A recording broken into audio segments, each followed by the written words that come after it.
Good morning, good afternoon, good evening, hello creepy friends, welcome to Slams and Bobs, and it's time for another Halloween Taylor Momsen video tutorial. We've been doing these all week in honour of Halloween because Taylor Momsen is a pretty awesome lady. I think she's awesome. I love the Pretty Reckless. You don't have to. It's up to you. I think they're an awesome band.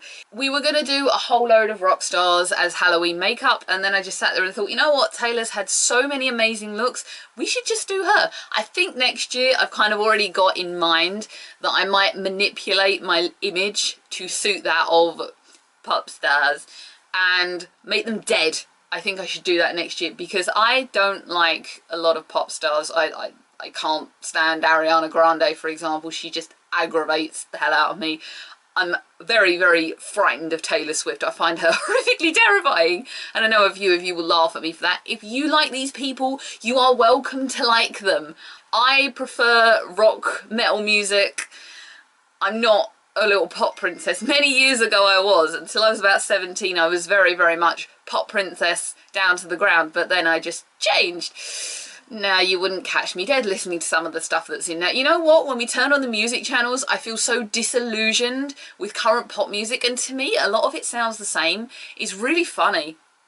I find it funny anyway, especially when it comes to Christmas and someone at work put on the latest Now CD and I go crazy and just sit there and go, what is this? It's so annoying. I remember last year we had a Rita Ora song and I just couldn't get over the line. I get that drunk sex feeling, yeah, when I'm with you. What kind of line is that in a song? Enough of the rant. At least Taylor's honest when she talks about certain activities with people in music, i.e. the first 30 seconds of Follow Me Down. Again, to start the videos and before we even show you the image of what we're going to do today, I'm going to use Urban Decay's Eyeshadow Primer in the anti-aging kind. Very, very tiny blob on the upper eyelids. So the image of the day is this little one here that I found. Again, I'm going to say everything I have got from Google. And the reason I like this one is because it's mauve, yet pink, yet red, and we get to do this really super defined lip afterwards, which I really, really like. Hard with this one to really fully know where we're going. I see a tiny line of eyeliner. There's no false eyelashes in this one. This was probably taken when she was still in her teens. Okay, so we are going to start. We're going to blend a lot of colours in this and mix up a lot of different tones. So I'm going to start with, again, my eye shading brush. The Look Good Feel Better brush came with the Look Fantastic box from October. And I'm going to take the Chocolate Bar palette. And this shade is Candied Violet. And I'm not going to keep the mirror up because obviously this mirror will shine and light reflect. It is the purpley shade going on here. And I'm going to get the brush as thickly as I can. And I'm going to go all over the upper lid and under the waterline with this. And then we're going to build from that.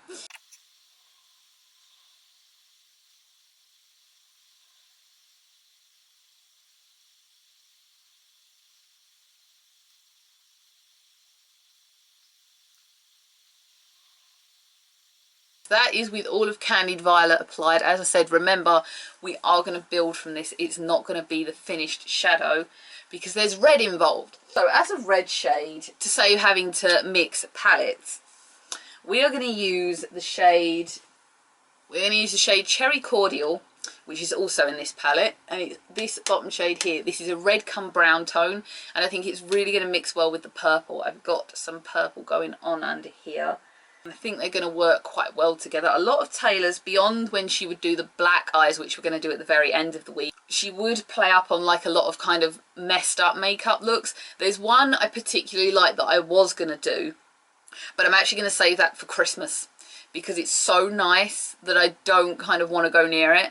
I think it's nice anyway. With Cherry Cordial, I'm going to take quite a big slick of it. I'm sorry, I'm trying to avoid the mirror shine because obviously the window is right here too and slam the palette shut anyway. So I'm going to get maybe this amount on the brush and I'm going to take it all in, all over the eyeshadow that we just applied. Oh, they do blend quite well actually. I think we're ending up slightly darker than the image, but I quite like it.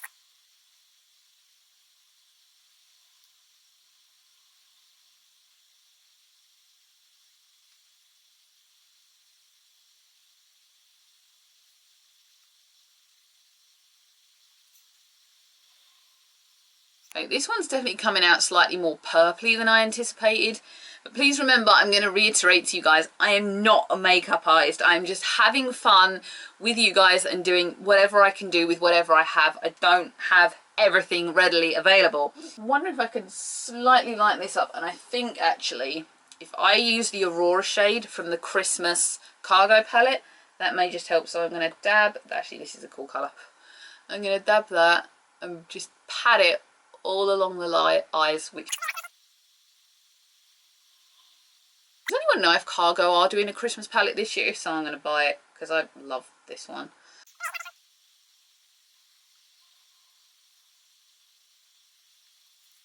Here's all three shadows that I've just used. I've used two from Chocolate Bar, which are these two, and I've used the shade Aurora from the Cargo Christmas palette, which is from last year. So it is slightly more purpley than the image, but I quite like it. I'm quite happy with it like this.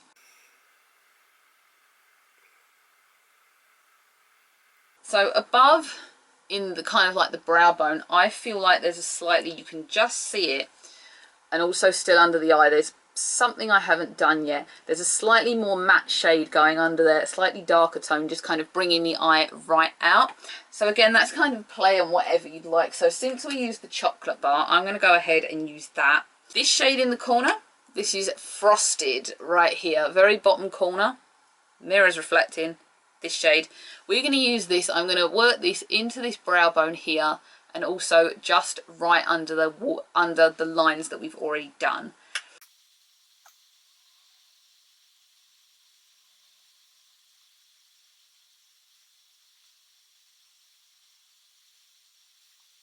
So I'm just going to hide any slight marks up with maybe the white chocolate. I'm just going to put that on the brow bone. Generally, if I use a shading up here, it's because I've kind of messed up somewhere, and I'm just using that to kind of conceal that fact from anybody that knows. It does work though. If you have applied your foundation and then you've done this look, it might be an idea not to do this, but since I've applied now foundation, I'm just going to go ahead with a bit of micellar water on the bottom of a cotton pad. I love micellar water. Did I tell you that? I'm like obsessed with it. And just run that along. And this is look number 2. I don't think this warrants eyeliner. I really don't think I can see any eyeliner on there at all. Just my personal call. Not even on the waterline.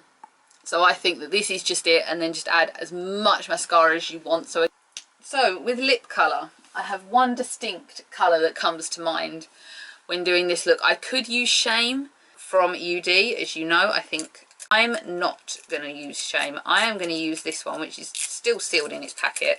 I bought it, and I think I bought it when Revlon had an offer on and didn't use it. So this is Revlon's Black Cherry lipstick. It is distinctly dark, as you can see, and you can do this the way I was going to do this. If you want, you can apply it with a lip brush, but I'm just going to smack this on because we need the full effect matte dark colour.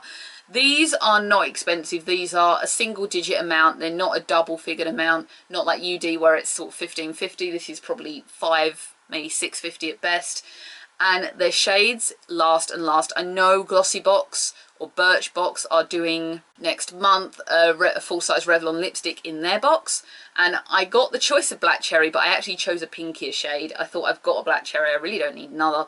So we're just going to apply this all on the lips without any blending.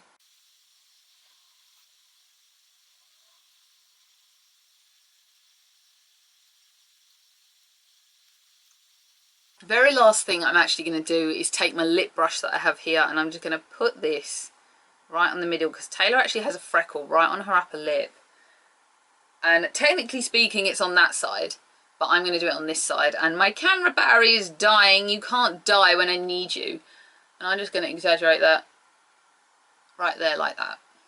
So this is the finished look now. This is probably gothier and grungy than I've ever looked in my life, even when I was on my darkest days.